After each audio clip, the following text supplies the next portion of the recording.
Well, I'm delighted to be joined by the chairman of Exeter City, who were flying high in League Two at the time of the lockdown, and that's Julian Tagg. Julian, thank you so much for your time. Pleasure, you're welcome. Extraordinary times. As we stand today, where are we with particularly Leagues One and League Two in the Football League? Well, there's been an awful lot of conjecture about the fact that the Football League said they think it's all over. It is now, if I can coin a phrase. But certainly Rick Parry did say in the select committee earlier this week that that whilst it was in the power of the executive to make that decision to bring the season to end, it was something he was going to put in front of the clubs. And I've spoken to a couple of chairmen this morning, and that they believe, and I believe, that's still to be the case. So I'm not quite sure. You have to be a little bit careful nowadays with the reporting. There was some reporting earlier that was very much incorrect a week or two ago. And never say never in these instances, but certainly as far as I understand it, that's something that will come to the clubs. They may have a view, of course, that's their job to try to formulate all the factors, and there may be advice, but in terms of the decision making, as Rick Parry clearly said during the week, that it would come to the clubs. Where we stand right now, what do you think the percentage chances are of getting the Football League complete, but particularly your league, League Two and League One?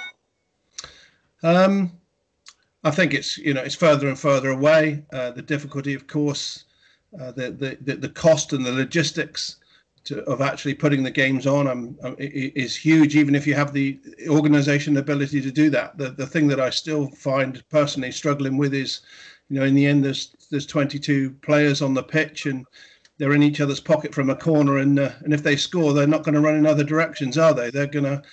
So that becomes the issue at the end of the day, the final point. So I find it very difficult to see that there's going to be any progression that we're going to be able to play. Very much, unfortunately, because I think there's the huge majority wants to get this league finished. I think the only other thing that's sort of the slight doubt that's left in my mind is what's happening in Germany in the Bundesliga. They've obviously found a way, or they are finding a way, and that's something that we should be watching very carefully.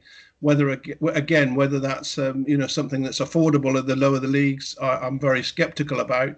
But nonetheless, it's perhaps the final lifeline. But I'm even sceptical. Unfortunately, very regrettably, that's the position I think that we're in.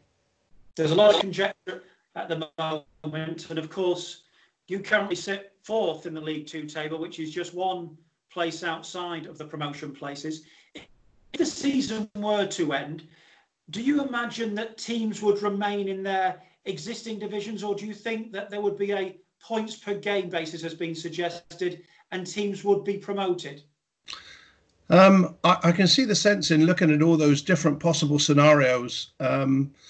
The difficulty is there's 3 or 4 scenarios that all bring out different end products. So to get a decision on which one of those that you start off with, which is the right one in the first place, and then of course, every division has different circumstances and situations, particularly the Scottish divisions, and then when you come down through our divisions, then. How are you going to vote for football? Or are you going to vote for yourself? So the first instance is to decide which one. What are you going to be magnanimous enough to vote for what is best for the football pyramid? I would hope that's where we would be in the end if it really comes push to shove. But again, one more conundrum in the series of conundrums is which one of those formulas do you actually pick in the first place, and that seems to me an extremely difficult choice before you even get started on who goes where. Have you got a preferred formula, Julian? Yeah, of course, the one that takes us up is our preferred formula. Of course, that's what everybody is going to say, but there's merit in all of them, and there are just so many variables. So I can't really see which is best for football as such. I think probably we may end up, whether we like it or not, missing out. But there are 1 or 2 that have come through that when I'm looking through, I thought, well, that's just as feasible as any others, and perhaps more fair in one way and unfair in another.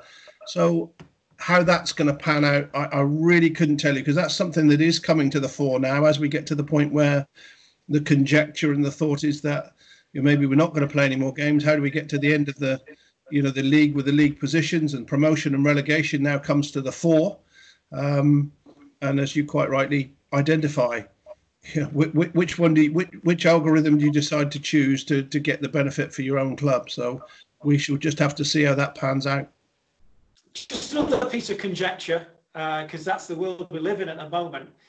Let's imagine that the Football League want to null and void the season.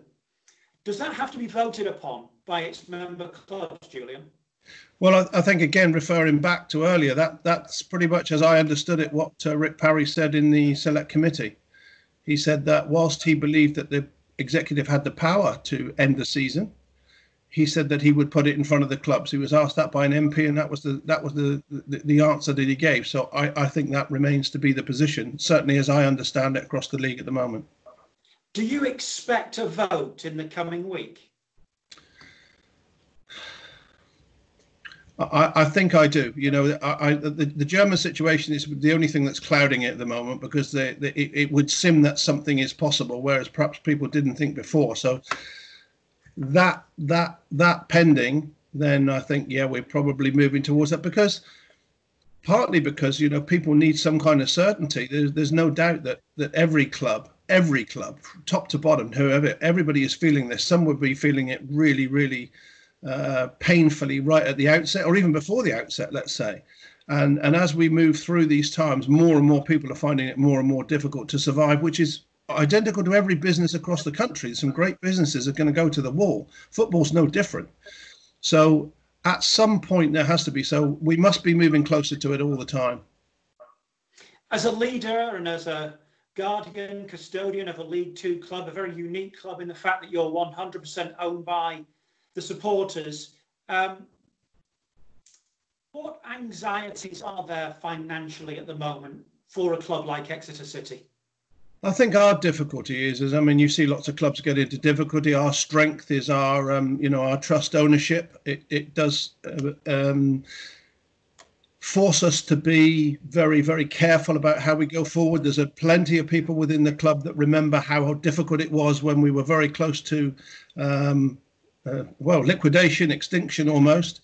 So that does make us a little bit more cautious. The difficulty for us will be is that there's no, from our history, there is no chance that we can get loans. That's something that even when we had large amounts of money in the bank, it was something that wasn't possible. That's not something that the banks will consider. So that's out.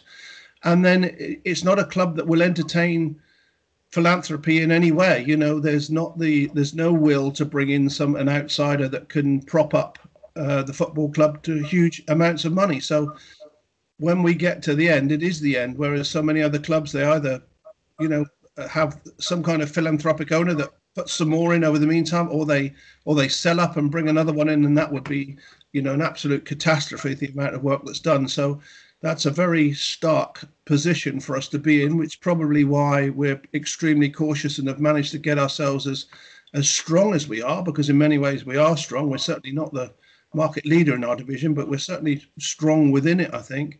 But this kind of situation is taxing even the strongest businesses, and it will tax us, because there comes a point where we will have nowhere to go, whereas maybe others do.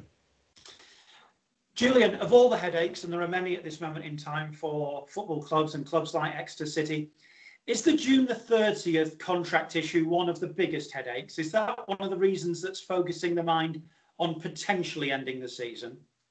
I think it is, because if you go on further, you could very easily end up with players that leave and end up at another club. And if you finish the season later with different, our centre forward could score the winning goal against us that takes somebody up or down in the future. So, and there's any number of permutations there. So I think that is really the one that sort of gives it, if there is one of sorts, a deadline, because that's at which point, those are contracts. You start to try and alter or change, and then I can't even imagine the legalities of doing that. Player that wants to leave, the agent's views of what's happening. There's an absolute plethora of problems that start at that point. So it does make sense to try and find your solutions by that, not necessarily the end of June, but certainly the end of July, because we all pay a further month for every player. So it could be considered that you would carry on into July, but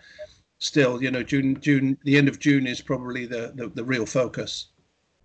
And just very finally, Julian, everybody talks about, and rightly so, the anxieties of footballers coming back into a non-lockdown environment and the fears that they have for their family and friends. But in terms of the guardians of football clubs, people like yourself, there's a lot of pressure on the shoulders of people who are trying to steer the ship of football clubs who are the hubs of their community, at the heart of their community, particularly places like Exeter. How are you coping in times like this? It's a great burden, is it? I suppose at Exeter City we're used to dealing with adversity, and we do pretty well. You know, I think across the country people have sort of rallied around. You know, Exeter is no different, and we do have everybody's supporters are special, but the difference in our supporters is that year upon year, over 20 odd years now of my involvement, they don't seem to get tired. They come back for more. You know, we just missed the boat on a promotion or getting to Wembley, and you know what, they come back for more. So I think that's what makes us slightly different. That's probably why we're one of the few, if any, other clubs that are you know, really 100% fan owned. So the responsibility of that is huge, and the position that we find ourselves in, as every football club does, looking at budgets, and those budgets actually end up with, you know, people's jobs and positions and so on. So that is, whilst I quite like it when the going gets tough, I quite enjoy the challenge, but I don't enjoy the challenge when it actually, you know, gets to the personal stage and phase. That becomes a huge pressure, and I'm sure that everybody, all the chairmen I speak to, everybody's feeling that. Julian, my best wishes to you and everybody at Exeter City. It's a very special, unique football club, and keep going. Very kind. Thank you very much, Chris. Thank you.